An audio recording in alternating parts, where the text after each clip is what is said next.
America के राष्ट्रपति Donald Trump ने एक बार फिर भारत के प्रति सख्त रुख अपनाते हुए एप्पल के सीईओ टिम कुक को भारत में आईफोन निर्माण इकाइयों की स्थापना से परहेज करने की सलाह दी है। कतर की राजधानी दोहा में एक व्यावसायिक सम्मेलन के दौरान ट्रंप और टिम कुक के बीच हुई मुलाकात में यह मुद्दा उठा।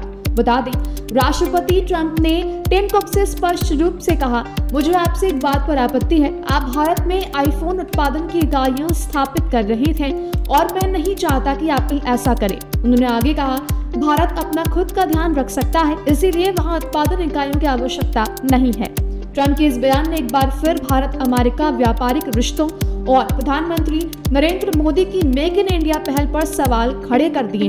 गौरतलब है कि भारत सरकार विदेशी कंपनियों को देश में निर्माण इकाइयां लगाने के लिए प्रोत्साहित कर रही है, जिससे देश में रोजगार सृजन और तकनीकी विकास को बढ़ावा मिले। वर्तमान में भारत और अमेरिका के बीच व्यापारिक टैरिफ को लेकर गहन बातचीत चल रही है। भारत पहले ही अमेरिका द्वारा स्टील और एल्यूमीनियम पर लगाए गए आयात शुल्क के खिलाफ विश्व व्यापार संगठन यानी WTO में प्रतिशोधात्मक टैरिफ की मंजूरी के लिए आवेदन कर चुका है।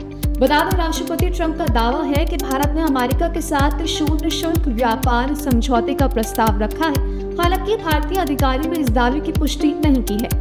डोनाल्ड ट्रंप जब से दूसरी बार राष्ट्रपति बने हैं, वे अमेरिका फर्स्ट नीति को आक्रामक रूप से आगे बढ़ा रहे हैं। वे लगातार अमेरिकी कंपनियों को विदेशों में निर्माण कार्य की बजाय अमेरिका में निवेश करने की सलाह देते रहे हैं। उनका मानना है कि इससे अमेरिका में रोजगार के अवसर बढ़ेंगे और देश की अर्थव्यवस्था को बल मिलेगा।